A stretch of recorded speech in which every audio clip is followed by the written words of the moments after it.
Flat dan Lee melihat sebersit kabut di cakrawala di hadapannya mereka, gengs. Tetapi tidak melakukan apa-apa pada saat itu. Beberapa pakar meyakini bahwa kabut tersebut tuh sebenarnya adalah fata morgana yang disebabkan oleh.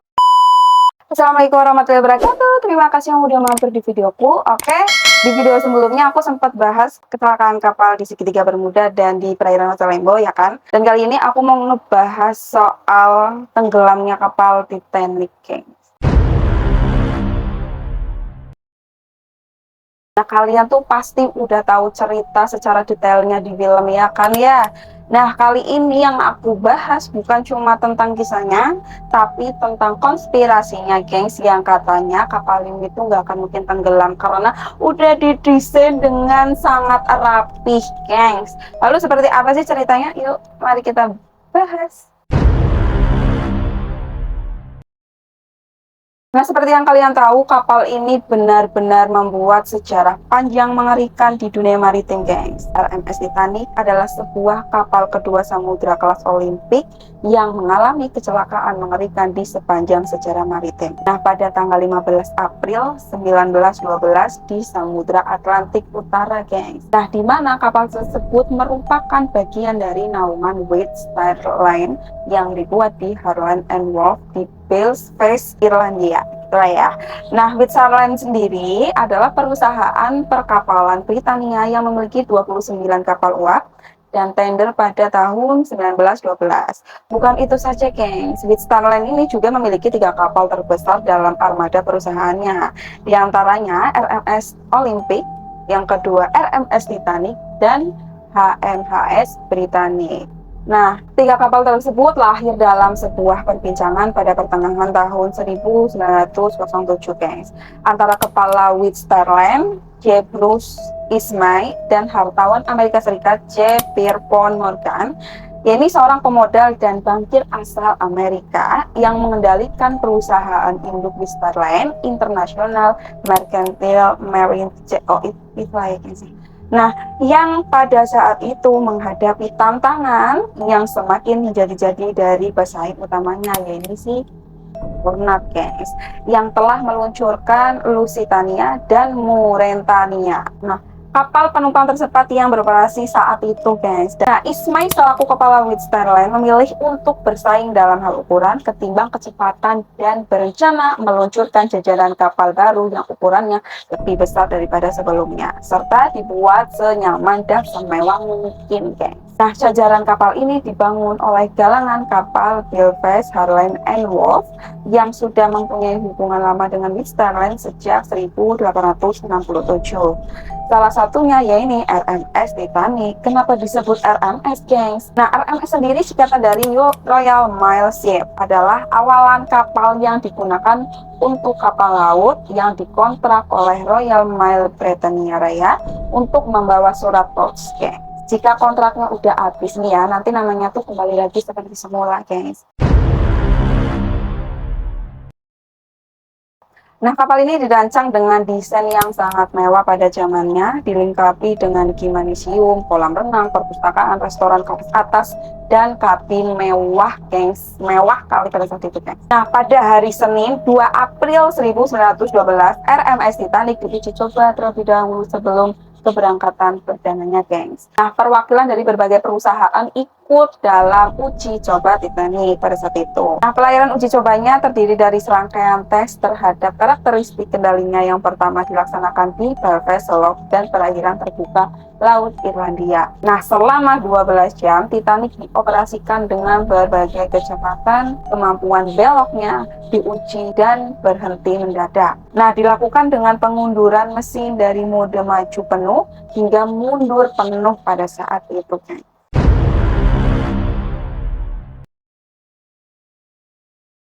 Pelayaran perdana Titanic ditunjukkan menjadi pelayaran lintas Atlantik pertama antara Southampton di Inggris, Cherbourg di Prancis, Queenstown di Irlandia, dan New York di Amerika Serikat. Pulang melalui Plymouth di Inggris pada rute ke timur. Nah, kapal yang memiliki panjang 833 kaki atau sekitar 254 meter dari buritan busur tersebut. membawa 2.206 penumpang dan 898 awak kapal yang dinahkodai oleh sang Kapten Edward Smith yang berusia 62 tahun, kapten paling senior di Whitsterdam. Nah, Smith ini memiliki pengalaman berlayar selama 4 dekade dan menjabat sebagai Kapten RMS Olympic sebelum dipindahkan ke Titanic, guys. Nah, ternyata sebagian besar awak yang bertugas bukanlah pelaut terlatih, melainkan teknisi pemadam kebakaran atau juru api yang bertugas memelihara mesin, serta awak kapal dan staf dapur yang bertugas melayani penumpang, guys. Pelayaran perdana Titanic dimulai tepat tengah hari pada tanggal 10 April tahun 1912. Kapal tersebut berangkat dari Southampton menuju New York, guys. Nah, pada saat itu tiket penumpang dibagi menjadi 3 kelas, yang mana berisi penumpang dari kelas atas, kelas menengah, sampai kelas bawah, gengs, pada saat itu. Nah, sejumlah orang yang berpengaruh saat itu ikut memesan tiket kelas 1 Titanic, gengs. Siapa saja orang tersebut? Di antaranya adalah miliuner Amerika Serikat John Jacob Astor IV bersama istrinya Madeline Force Astor. Nah, industriali berjamin good him. Nah, pemilik Titanic JP Morgan dijadwalkan ikut dalam pelayaran perdananya, gengs, tetapi menyatakan batal pada menit terakhir. Nah, penumpang kelas 3 yang besar menandakan mereka yang berhak naik pertama, diikuti penumpang kelas 1 dan 2 selama 1 jam sebelum keberangkatan. Nah, para petugas menunjukkan kabin-kabin mereka dan penumpang kelas 1 secara pribadi disambut oleh sang Kapten Smith. Nah, sebenarnya pelayaran perdananya ini tuh dimulai tepat waktu, gengs, pada siang hari. Namun ada sebuah insiden kecelakaan yang nyaris kecelakaan terjadi beberapa menit setelah kapal tersebut berlayar. Nah, saat Titanic ini melewati SS City of New York milik American Line dan Oceanic milik Whitsterdam yang tengah berlabuh pada saat itu. Gengs. Nah, setelah semuanya aman nih, Titanic langsung meluncur berjalan, gengs. Singkat cerita, beberapa jam kemudian Titanic singgah di pelabuhan Cherbourg di Prancis Barat Laut setelah menempuh perjalanan sejauh 80 mil laut, gengs. Nah, cuaca saat itu berawan agak baik ya, namun dingin dan mendung-mendung gitu, gengs.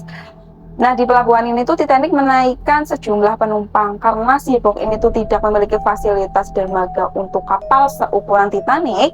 Kapal tender dipakai untuk mentransfer penumpang dari daratan ke kapal. Nah, Whitsterdam ini mengoperasikan 2 kapal di Cherbourg, SS Traffic dan SS Nomadic.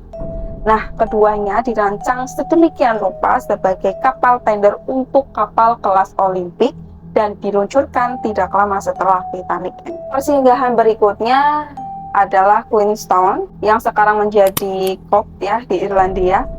Tiba kira-kira tengah hari pada tanggal 11 April, Titanic kemudian berangkat pada sore hari setelah menaikkan lebih banyak penumpang dan barang, gengs. Lagi-lagi fasilitas dermaga yang ada tidak muat dengan ukuran kapal tersebut dan kapal tender dipakai untuk membawa penumpang ke Titanic. Oh ya, gengs, aku lupa nih, gengs ya. Biasanya kapal mewah seperti Titanic sudah dipesan sebelum pelayaran perdananya. Sayangnya, aksi pemogokan penambang batu bara di Britania Raya mengakibatkan gangguan pada jadwal perkapalan musim sepi tahun 1912, sehingga banyak pelayaran lintas samudra tuh dibatalkan, gengs.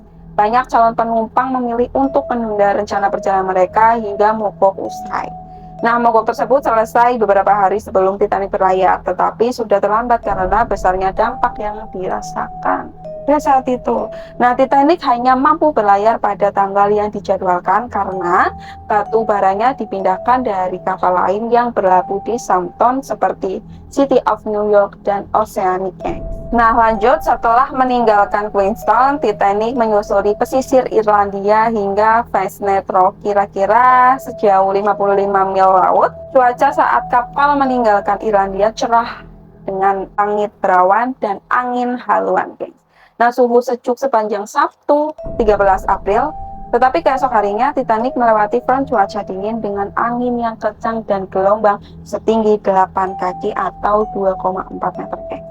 Nah, cuaca buruk tersebut mereda seiring waktu sampai Minggu sore pada tanggal 14 April, cuaca cerah, tenang, dan sangat dingin pada malam hari karena rute kapal yang melewati wilayah bertekanan tinggi Arktik yang pada saat itu. Nah, kondisi saat itu dipengaruhi oleh musim dingin ringan yang mengakibatkan sekumpulan besar gunung es bergeser ke arah barat lepas pantai Greenland.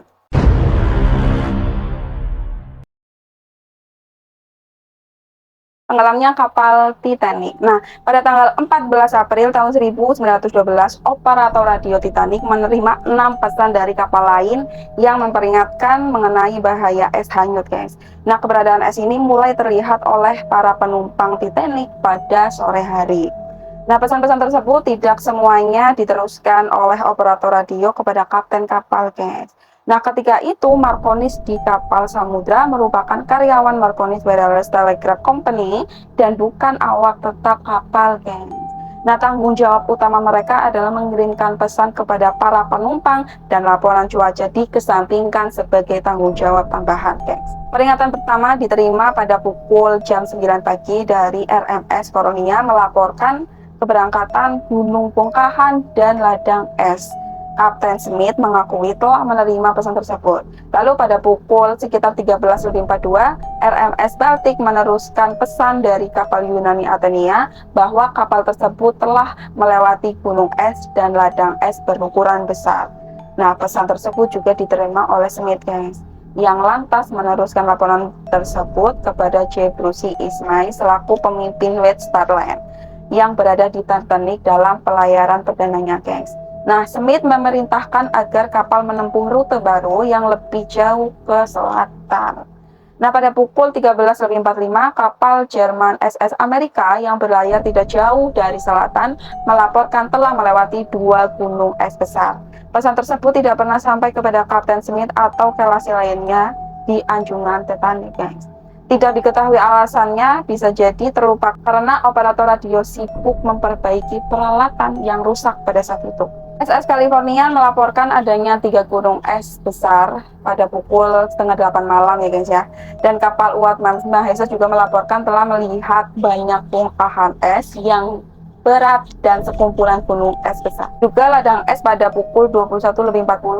Pesan tersebut juga tidak pernah keluar dari ruang radio Titanic, guys. Nah, operator radio Titanic yang bernama Jack Phillips diduga gagal memahami betapa pentingnya pesan tersebut karena ia sibuk mengirimkan pesan untuk para penumpang melalui stasiun relay di Cape Race, Newfoundland. Nah, perangkat radio mengalami kerusakan sehari sebelumnya mengakibatkan menumpuknya pesan yang berupaya dikosongkan oleh operator radio. Lalu peringatan terakhir diterima pada pukul 22.30 dari operator California yang bernama Cyril Evans yang berhenti tidak jauh dari ladang es pada malam itu. Nah, meskipun para awak menyadari bahaya es di sekitar Titanic, mereka tidak mengurangi kecepatan kapal, geng. Malah justru terus melaju dengan kecepatan tinggi. Tindakan ini tuh benar-benar kritik sembrono, gengs. Nah, walaupun demikian, ini tuh merupakan praktik maritim standar pada saat itu. Nah, menurut opsir kelima Harold Lowe, sudah menjadi kebiasaan untuk terus maju dan bergantung pada pengintaian di menara intai dan penglihatan di anjungan untuk menghindari es tepat waktu agar tidak menabraknya, gengs. Nah, kok bisa begitu ya, guys ya? Karena rata-rata kapal Samudra Atlantik Utara tuh mengutamakan kecepatan waktu, berpegangan teguh pada jadwal demi menjamin kedatangan kapal tepat waktu sesuai dengan yang diiklankan pada saat itu. Secara umum dipercayai bahwa es ini hanya menimbulkan resiko kecil aja, gengs, katanya begitu. Nah, Edward Smith menyatakan dalam sebuah wawancaranya bahwa ia tuh tidak bisa membayangkan kondisi apapun yang akan mengakibatkan kapal tenggelam, gengs. Pembuatan kapal modern sudah mengatasi segalanya, katanya, geng. Jadi benar-benar katanya tuh kapal itu udah benar-benar modern banget, jadi nggak mungkin terjadi adanya tenggelam, gengs. Nah, menjelang Titanic ini menabrak gunung es, sebagian besar penumpangnya udah pada bobo, gengs, dan komando anjungan telah beralih dari opsir kedua Carl Springtoller ke opsir pertama William Woodrow. Nah, petugas pengintai yang bernama Frederick Flat dan Reginald Lee berada di menara intai setinggi 29 meter dari lantai atas, guys. Di mana saat itu suhu udara turun nyaris mendengar melewati titik beku dan lautan teramat tenang sekali. Kemudian diketahui bahwa kondisi air laut yang tenang sebagaimana saat itu adalah pertanda adanya hanyutan es di sekitarnya. Nah, meskipun udara cerah, tidak ada penampakan bulan dengan kondisi lautan yang begitu tenang, sulit untuk mengamati posisi gunung es terdekat. Seandainya laut ini tuh lebih kayak ada ombak-ombaknya ya guys ya, mungkin aja ombak yang menghantam gunung es tersebut tuh bakal kelihatan guys. Nah, akibat ketergesaan di Southton, pengintainya nggak memiliki teropong guys, alias ketinggalan mungkin ya. Nah, meskipun teropong juga nggak begitu berguna dalam kegelapan total, yang hanya disinari cahaya bintang dan lampu kapal aja guys. Namun petugas pengintai tetap waspada nih guys, bahaya es, karena Linklater telah memerintah mereka dan awak lainnya agar terus mengawasi es, terutama es kecil dan bongkahan es. Nah, pada pukul setengah 12 malam, Flat dan Lee melihat sebersit kabut di cakrawala di hadapannya mereka guys, tetapi tidak melakukan apa-apa pada saat itu. Beberapa pakar meyakini bahwa kabut tersebut itu sebenarnya adalah fata morgana yang disebabkan oleh pertemuan antara air dingin dengan udara hangat, jadilah uap guys. Nah, namun setelah itu apa yang terjadi? Pengawas Freddy Quaid melihat gunung es tepat di depan Titanic guys, dan memberitahu anjungan langsung pada saat itu. Nah, First Officer William Murdoch memerintahkan kapal ini langsung dibelokkan mengitari es dan mesin dimundurkan. Tetapi sudah terlambat guys. Sisi kanan Titanic menabrak gunung es sehingga menciptakan serangkaian lubang di bawah garis air. Nah, 5 kompartemen kedap air kapal bocor pada saat itu. Semakin jelas bahwa kapal ini tuh bakalan terancam karena kapal ini tidak bisa selamat jika lebih dari 4 kompartemen bocor, guys. Nah, Titanic mulai tenggelam perlahan. Air masuk dari satu kompartemen ke kompartemen lain ketika sudut kapal di air semakin curam. Nah, para penumpang Titanic belum siap menghadapi situasi darurat semacam itu, guys. Nah, pada saat itu kapal Titanic hanya menyediakan APD sedikit, guys. Tidak memenuhi kapasitas yang ditampung, hanya sekitar sepertiganya yang bisa diangkut ke koci. Nah, awak kapal pun belum dilatih dengan baik dalam melakukan evakuasi pada saat itu. Nah, para petugas tidak tahu berapa banyak orang yang bisa mereka angkut ke sekoci dan meluncurkan sebagian besar sekoci dalam keadaan setengah penuh. Lalu penumpang kelas 3 kebanyakan ditinggalkan berjuang sendiri, sehingga banyak yang terperangkap di kapal yang terisi air. Saat itu aturan yang terlebih dahulu diselamatkan dalam pemuatan sekoci adalah wanita dan anak-anak dahulu, dan sebagian besar penumpang, sedangkan awak pria ditinggalkan di kapal pada saat itu. Nah, selang 2 jam 45 menit setelah Titanic menabrak gunung es, tingkat tenggelamnya tiba-tiba meningkat, sementara bagian depan kapal sudah berada di bawah air dan air laut mengalir masuk. Ketika bagian kapal belakang ini yang tidak tertopang naik dari air sampai menampakkan baling-balingnya guys. Kapal ini terbelah antara cerobong ketiga dan keempat akibat tekanan yang luar biasa pada lunasnya geng. Nah, bagian belakang kapal tetap terapung selama beberapa menit dan ratusan orang yang bertahan di sana. Nah, pada pukul sekitar setengah 2 malam, ya bukan malam, pagi, ya udah pagi, kapal tenggelam dan terpisah dari bagian depannya, gengs. Bagaimana dengan penumpang dan awak lainnya? Penumpang dan awak yang selamat tercebur air dingin yang mematikan dengan suhu berapa? 28 Fahrenheit atau minus 2 derajat. Bayangkan dinginnya kayak apa, guys? Hampir semua orang di air tewas akibat hipotermia atau serangan jantung dalam hitungan menit atau tenggelam pada saat itu. Hanya 13 orang yang berhasil diselamatkan ke koci, padahal sekoci tersebut tuh sanggup menampung hampir 500 orang. Sinyal darurat dikirim melalui peralatan nirkabel, roket, dan lampu, tetapi tidak satupun kapal yang merespon berada dalam jarak dekat untuk mencapai Titanic sebelum tenggelam. Nah, sebuah kapal yang kebetulan dekat California, yang merupakan kapal terakhir yang berkomunikasi dengan Titanic sebelum tabrakan pada saat itu, guys. Nah, melihat sinyalnya, namun terlambat memberi bantuan, guys. Sekitar pukul 4 pagi, RMS Carpathia tiba di tempat kejadian sebagai respon terhadap panggilan darurat Titanic sebelumnya.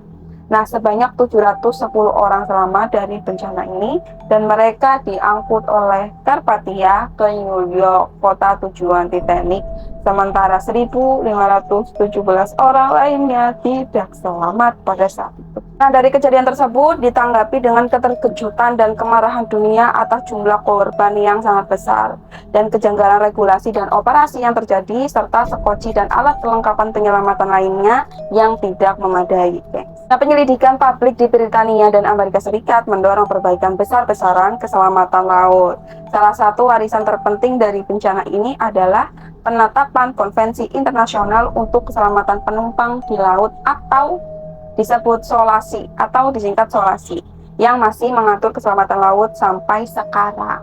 Nah, banyak korban selamat kehilangan seluruh kekayaan dan harta benda mereka. Banyak keluarga, terutama keluarga awak kapal dari Sonpon, kehilangan sumber nafkah utamanya, guys.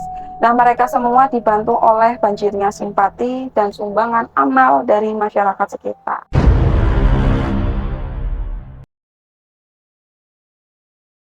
Nah, berikut ada 6 teori konspirasi Titanic yang masih menghantui sampai sekarang, gengs. Yang pertama ini serangan kapal U-boat Jerman. Nah, meski Perang Dunia I ini belum dimulai, muncul teori konspirasi yang mengatakan bahwa U-boat Jerman mentorpedo kapal Inggris, gengs. Nah, beberapa orang yang selamat dari kecelakaan Titanic itu melaporkan melihat kapal selam yang mengintai bermil-mil jauhnya, gengs. Yang kedua, adanya penipuan. Ahli teori konspirasi Rubin Gardiner berpikir bahwa Titanic tidak tenggelam, melainkan disembunyikan pada saat itu, katanya, guys. Nah, pemilik kapal, seorang bankir Amerika, JP Morgan, membuat kecelakaan itu tuh untuk mendapatkan uang asuransi, katanya. Namun, Ultimate Titanic tidak setuju dengan pernyataan Gardiner. Nah, lalu yang ketiga, ini teori batu bara. Nah, Robert Ensey, seorang insinyur Universitas Negeri Ohio, berpendapat bahwa tumpukan batu bara bisa saja terbakar, sehingga ditambahkan ke tungku untuk mengurangi bahaya kebakaran. Dengan begitu, kapal Titanic melaju tidak terkendali hingga menabrak gunung es. Bahkan sebelum pemberangkatan, diketahui salah satu bunker kapal Titanic itu udah kebakar. Yang keempat, kualitas kapal buruk. Ada teori bahwa pembuatan kapal Titanic ini menggunakan paku keling biasa dan bukan yang bagus. Nah, paku keling besi ini akan rapuh saat terkena suhu dingin akibat paku lepas karena kapal menabrak gunung es. Lalu yang kelima, rencana pembunuhan. Nah, tenggelamnya kapal Titanic itu dikaitkan dengan rencana pembunuhan JP Morgan kepada John Jacob Astor, penjamin Goldfarb yang pada saat itu benar-benar kayak manusia terpengaruh lah ya. Lah, sayangnya teori ini tuh belum menemukan keberadaan hingga sekarang. Kebenaran, guys.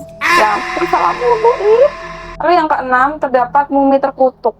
Nah, sebuah teori mengatakan bahwa kapal Titanic tenggelam karena membawa mumi terkutuk yang kok bisa.